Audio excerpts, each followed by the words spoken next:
Howdy,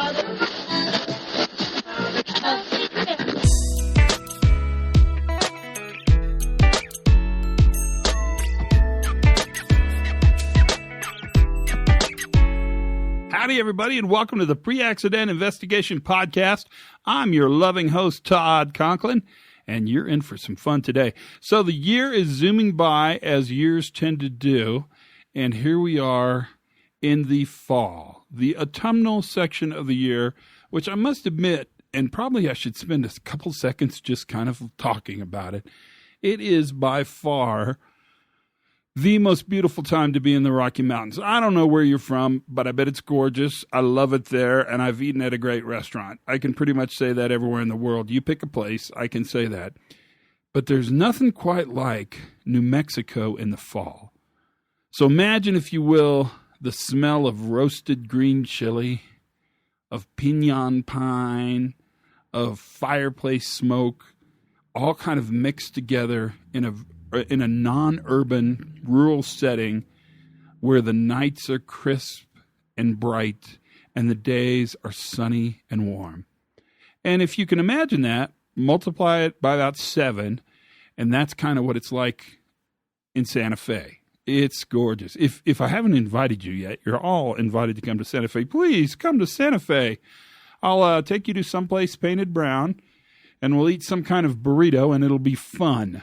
That's for sure. But I got to tell you, the fall is just, it makes me glad to be alive. And as I've told you before, this is the year I'm practicing gratitude. And so I'm grateful to have the job I have, to have the friends I have, to live in a family that I live in, and to enjoy spending time with you on this podcast. And maybe that's why today's going to be a really cool day. So today I'm going to introduce to you someone, if you don't know him, you probably should. James Howe, Howe, but his friends all call him Jim. Jim's the president of Safety Solutions, which is a consulting firm that specializes in management systems and really the application of systems thinking to safety and health. If you don't know Jim, well, first of all, I wonder where you've been, maybe under a rock. But I'd also say you probably should know him. Jim comes with in fact, he'll talk about his background because I asked him about it.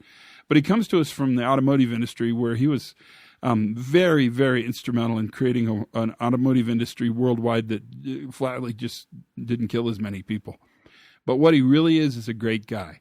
And this podcast is kind of a homework assignment, because a bunch of us are on this team to look at fatalities and serious events. And to be really honest with you, even before we go into it, the assignment is for Jim to speak about his thinking around fatalities. And I will tell you, that assignment was a brilliant assignment. Whoever thought of this idea should get the mini Nobel Prize, not the big one. Because Jim's going to take this discussion to a place that if you work in safety or in operations, you need to hear what Jim has to say. He's going to talk a lot about how the wrong people are in the room to answer the question, why we kill people. I'm not going to talk a whole lot more about it. I want to give you a chance to listen to Jim and see what you think. Without any further ado, here's Jim Howe. So thanks for doing this. Yeah, no, it's great. It's great. Thank you. Really, it's a great opportunity for me, and and I appreciate the opportunity to do it. Well, so how'd you get started? What's your whole history? Well, Todd, I got involved in health and safety. I don't. This is stuff that you don't know. I worked a long time ago at U.S. Steel. I was a millwright apprentice. You didn't know that? And no, then, no kidding. Really? That's cool. After that, I went to GM, and I ended up working for the union on health and safety, and then I ended up in Detroit working at the UAW headquarters on health and safety, and I ended up being the assistant director. And so I did a lot of work in the auto industry and, heavy truck, aerospace, got to a lot of different places, and also investigated, in the course of that, investigated a lot of very serious incidents and a lot of fatalities.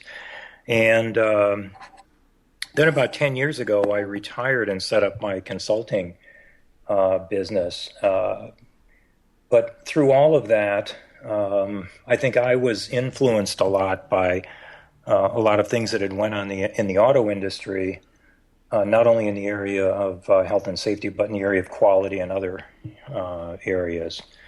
So, and then while I was involved with the UAW, of course, I did a lot of different things, but as well as investigating serious incidents, as I mentioned. But I started working on management systems, and I worked on the initial efforts on ANSI Z10, the management system standard. I was the vice chair for a number of years, and now I'm the chair of that committee. Well, that was the question I was about to ask you, is that background kind of what got you interested? Is it the meeting point of quality and production and safety that kind of got you interested in the systems view? Because you've got a really strong background and a strong leaning towards understanding systems. Yes, when I went to back in the early 80s, the first time I went to a Deming seminar, Dr. Deming actually came to my plant. I was from a really large plant. And that was in 1982. In fact, we had his 82nd birthday at our facility. And I was and still am very affected by Dr. Deming and that kind of approach to quality and system thinking. I always thought that I learned an incredible amount from Deming on health and safety, even though, his quality presentations, but really it's system thinking. So I was heavily influenced by that. And it shows. I mean, that really shows. And so what sort of guides you? I mean, you're so dedicated and so good at what you do, and everywhere I go, you're there, or you just were there, or you're coming there, or you're going to be there next week. What is it that motivates you? What keeps you in safety? I just enjoy the work. I enjoy the people. I'm one of those people that loves going to workplaces too. I find it fascinating. I love to learn how people do stuff. I love to try to understand how we load containers on ships. I love to understand, how we run hospitals. I love to understand how we, run steel mills, et cetera, et cetera. I find it incredibly fascinating. And of course, the health and safety work takes you to all different levels of activity.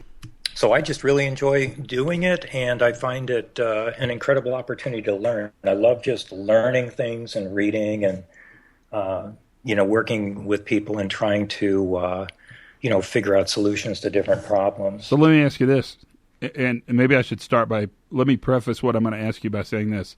I've been to the M&M plant. Where is the coolest plant you've ever been to? What's the most interesting thing you've ever seen? Oh, God, I don't know. You are such a politician. You're the nicest man on earth. I'm not trying to. That's a good question. That's a great question. I found it fascinating watching them load the ships. I thought that was interesting. Yeah, that is cool. Containers on ships. I thought that was phenomenal. I've been around steel production and things like that a lot, so I find that fascinating. Auto plants, I kind of take them for granted these days, but most people, when they go through an auto plant, they find it fascinating, whether it's an engine transmission or, assembly plant or whatever. And the ones that the ones that I find least interesting or the most challenging in some ways are the meatpacking facilities. I think the meatpacking facilities are incredibly challenging from a health and safety standpoint at many different levels. Oh, yeah. I mean that seriously. Oh, yeah. Oh, yeah. Well, so let's take it to this question, because there's a reason I really wanted, well, there's a million reasons I want you on this podcast, but the topic I'm really interested in a lot in talking with you about is fatalities and serious events. And a lot of people have taken to call them FSI, fatality and serious injury. But are fatalities, is that the ultimate bad outcome of safety? Is a fatality the same as an accident? I mean, of course, a fatality is an accident. What do you think about all this fatality stuff? Because I know you're thinking about it a bunch. We all are. And I'm curious to see where you're coming at it from in your thinking. Well, in some ways, I have sort of a biased point of view, and I'm probably similar to your situation. The incidents that I get involved in are almost always very serious and almost always fatalities. So I don't really get involved in less serious incidents unless, except in a few cases. So I've learned an incredible amount by studying and thinking about fatalities and thinking about how they occur in organizations and just thinking about all of the different aspects. And so I've just been heavily. I was kind of involved way back when I was working at a facility. A 19-year-old kid got his hand caught in a roll former, and he lost several fingers. And I think that serious incident affected me a lot because I thought that if I ever worked in health and safety, I was really going to try and stop things like that. As a kid, high school graduate, getting ready for college, captain of the soccer team, National Honor Society, et cetera, et cetera. And now his life has significantly changed at 19. So I've been involved in a lot of things like that, and I've gotten to know families and people involved from the incidents, not just investigating. Mostly what I do is investigate it, but I've gotten to know some family members very well as a result of it too, to understand how these things affect families and that type of thing. And I see, I'm with you. I'm the same kind of, I don't know how we got to this place, but I'm in the same place. The events I look at are always pretty icky. Is a fatality, should we see a fatality as an extreme emotional event? How should we look at it as safety professionals? Well, I think as safety professionals, you have to, again, it goes back to my system thinking. I really think that, and you teach this a lot, we need to try to understand the event and the context and all of the factors involved. In the traditional safety view is that, when there's an explosion at a plant or somebody gets killed or whatever, the traditional view is, well, somebody screwed up. There was some bad behavior. There was some widget that failed. There was some valve. There was some pressure relief valve that failed. There was some procedure that wasn't complete or whatever. And all of those views are really non-systemic or anti-systemic views, and fail to kind of look and understand that safety is an emergent system property, and it's the system that's producing these results, not an individual valve or behavior or procedure and the rest.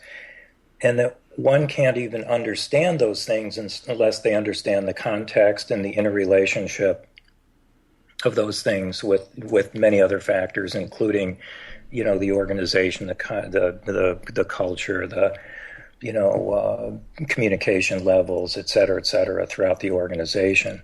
So fatalities give us an incredible opportunity to really think about and understand these things, because people are much more willing to delve much more deeply into fatalities than they are other incidents. Other incidents have enormous potential that's untapped, but people tend to associate the level of investigation, quote unquote, with the level of the outcome or the consequence, which of course we know is not appropriate. We ought to spend a lot of time thinking about fatalities, but there are many, many other incidents where the outcome wasn't very significant, but the potential was there, and a much more significant in understanding or learning or investigation is certainly appropriate, so that we understand the system issues, the system factors, and we take full advantage of the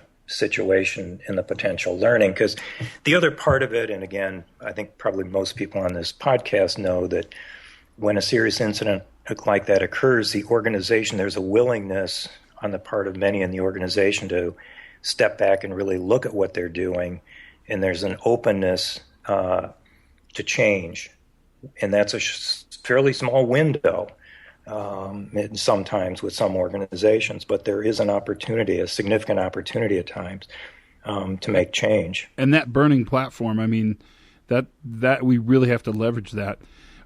So what you're saying sort of eludes the Heinrich model, the pyramid. Yeah. And I'm really, I don't know if the word is curious or frightened by or freaked out by the fact that we've sort of made fatalities the logical outcome of bad safety. In fact, if you really push me, we made fatalities the logical outcome of worker error. What do you think about that? Because that's not what you just explained. What you explained was really holistic. If I had to draw it, I'd have to use pretty much the whole whiteboard. Right. Yeah, and I think you're right. I mean, I think the Heinrich triangle is one of the mental models that has really hurt us in health and safety, because it's saying that it essentially says that really bad outcomes are the result of really bad causes, and this sort of, again, linear thinking. And it takes us back to this knowledge that this mental model, it says that if we work on minor incidents, it'll affect serious incidents and so on and so forth. And we know that there's overwhelming evidence that this isn't true, and some people continue to use the Heinrich pyramid. But the opportunities for learning are there all over the organization. And one of the mistakes that we make is that we uncouple safety and operations, which is an artificial distinction that we make that's certainly not the result of reality. Reality is that these things you cannot uncouple, and operations and safety are really one thing, but we create these distinctions, and as a result, the organization can't take advantage of real learning. And what I'm trying to get to is the learning and the opportunities and the organizational factors that undermine health and safety at times are the same factors that undermine quality or productivity or several other factors in the organization. And we tend to look at them as silos, as unconnected. These are safety problems. These are safety innovations or interventions that we need to implement, et cetera, et cetera. So hold on. So you're telling me I could pulse and learn from a quality event and perhaps prevent a fatality accident? Yeah. I mean, I'll give you an example. Again, I remember a facility that they were machining some very valuable metal for some very important engine parts. They were losing a lot of money. And they had the workers filling out cards as quality, if you know, how many good parts and bad parts. The workers filled out the cards, and the parts were always good. But the scrap tub was always full at the end of the shift. So there was this problem. So they sent in this Deming-type guy to this department and said, figure out, we got to improve the quality over here. He started asking the workers. Most of the workers said, we don't know. The scrap tub's full, but we all make good parts, right? Eventually, a couple of workers said, look, if we mark bad parts, we get sent home. We can't afford to get sent home, so we mark good parts, et cetera, et cetera. Now, eventually they told the workers, if you mark the parts properly and just tell us there's problems, we'll work on the problems and fix the problems. And eventually, there was a huge change in the department. That fear in that department, that environment, think of how that affects everything. Yeah. The machines are in bad shape. People don't report problems. They can't talk about what's really going on, et cetera, et cetera. Do you think that is really confined to quality? No, of course not. That environment? Yeah. So that's the point. But what you're saying is so powerful. Why is this message not being talked about? Why do we not tie quality in as another set of eyes to look for potential conditions that could kill workers, or really operations into another set of eyes? I mean, it makes so much sense, because what you're saying is completely true. To a worker, there's no difference between quality, safety, environmental. I mean, production, it's all the same. It's all work. Right. Exactly. I always remember when I would go into a big manufacturing facility, and you're trying to identify where there are major concerns or where could there be serious incidents, et cetera, et cetera. One of the first things I do is I go talk to the workers and say, where are you having problems? And they'll say, well, on this part of the machining line and that part and that part. What do you think they're telling you? They're saying, here are the areas where we're running into problems, where we may not be able to follow the procedures, where we may have to defeat some of the defenses, et cetera, et cetera, et cetera, because we have problems and we're trying to get the work done and be safe, right? Yeah. And so you see right away that there's this close relationship, frequently, not always, between operational issues and safety and health issues. So jump that one step forward. How do we take this idea, translate it into some kind of operational system, and use it predictively to manage safeguards or reduce and mitigate hazards so we can actually make our workplaces less likely to have FSI, fatalities and serious events? Again, I think we have to make sure that health and safety people are paying attention to operations.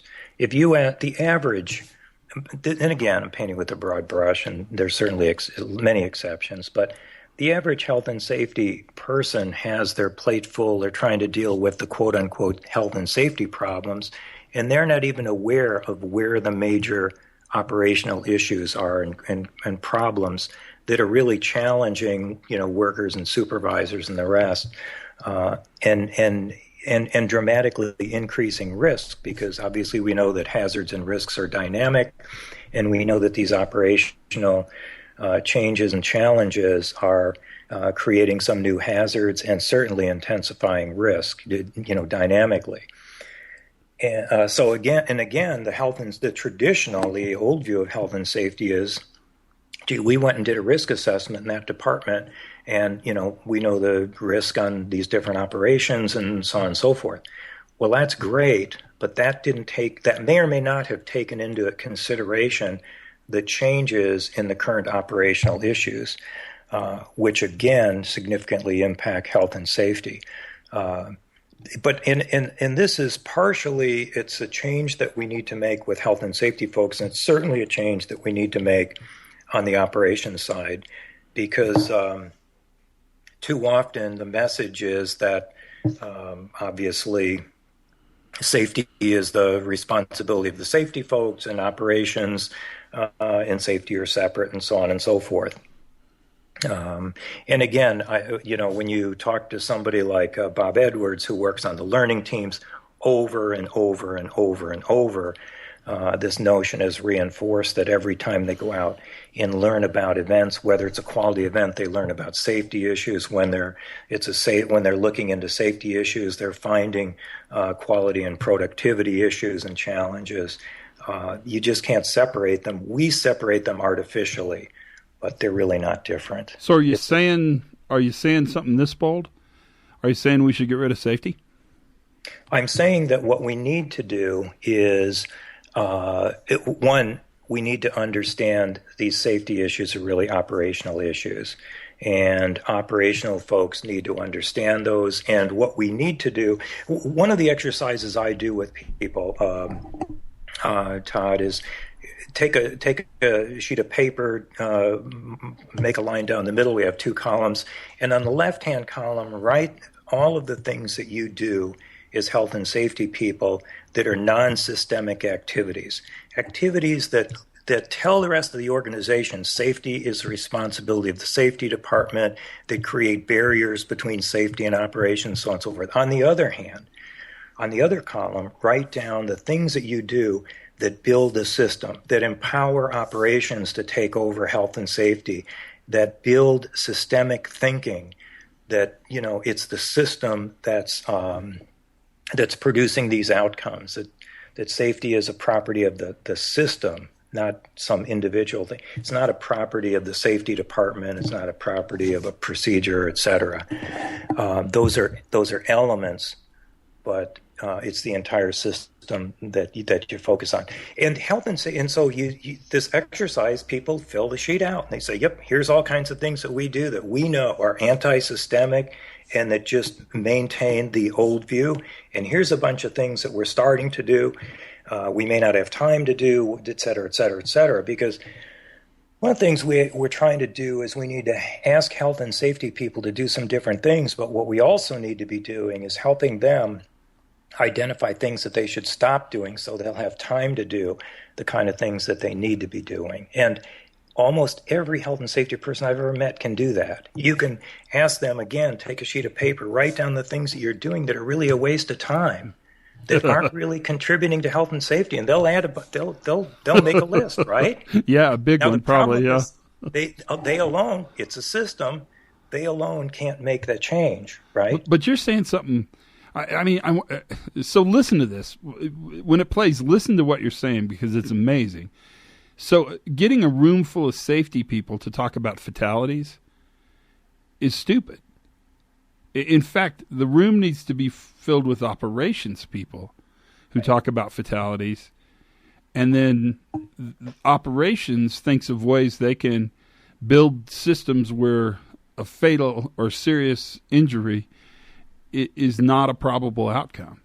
Isn't that what you're saying? That's exactly what I'm saying. And the room should be filled with, obviously, workers, supervisors, engineers, operational folks. And in the course of doing this, and again, we know this from our experience with learning teams, that kind of thing, we know that all sorts of problems are going to come out. People are going to talk about the environment. They're going to talk about the culture. They're going to talk about the way they work. They're going to talk about influences and factors that the health and safety people really are completely unaware of, not not through their own fault, just because they're not doing the work. They're not, facing the day-to-day realities of the operations. So our safety strategies for our companies, our safety goals, our safety path forward, our safety journey documents, our fatality prevention program would be much better served if safety didn't do it.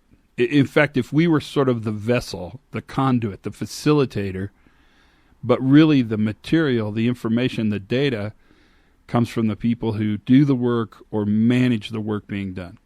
Right, and in your language, I think, Todd, it would be that the safety people help facilitate the understanding of the blue line, the way work is actually performed, and sort of help hold up a mirror to the organization and say, is this really how we want work done? Is this the way we understand it? And is this acceptable and appropriate from a control, from a risk, safety standpoint, and so on and so forth? Because so often, even the operations folks are unaware of the operations management, are unaware of the realities of how people have to, the pressures that people are under, the context in which they work when they're actually getting the job done, and what it really takes. And also they're unaware and often shocked at the unintended consequences of decisions that they've made, how they adversely affect, the health and safety and operations. Peter Senge's first law of system thinking is my favorite. Today's problems are the result of yesterday's solutions. I think that is so true. And again, unintended consequences, people well-meaning, well-intentioned, but leading decisions and solutions, quote unquote, that led to consequences that were completely unintended and undesirable. Wow, Jim. You are amazing. That was really good. Thank you. Well, thank you. Can we come back and actually talk more about safety? The hidden agenda in this podcast was to really focus on the very topic we focused on, which was fatality and serious injuries.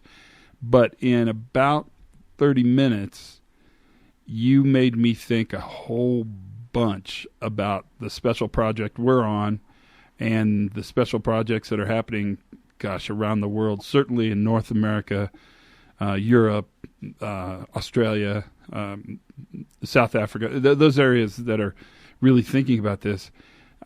I'm convinced now that if we bring the wrong people in the room, we'll always get less than adequate answers.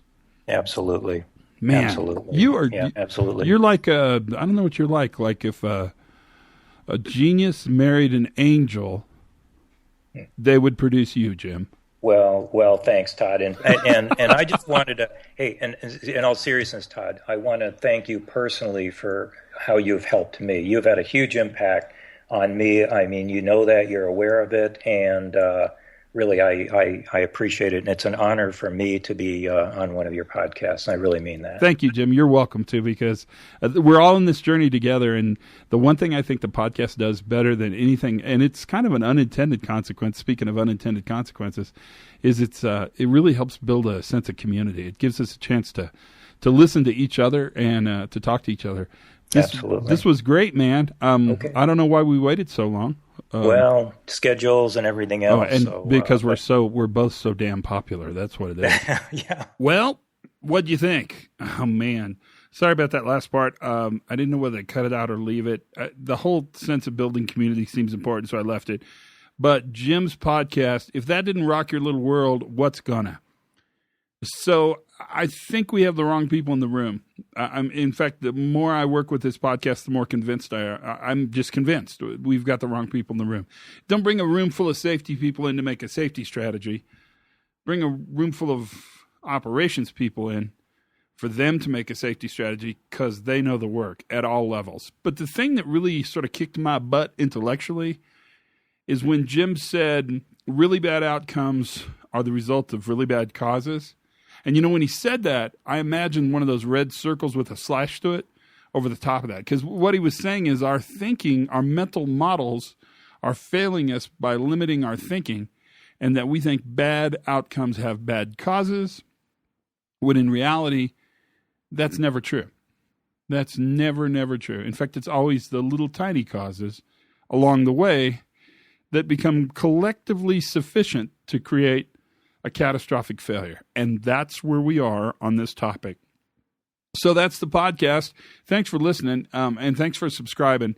You'll never know how good it is to have each other on this journey, and it's all because of you. Thank you so much for listening. Until then, learn something new every day, have some fun, and good golly, be safe.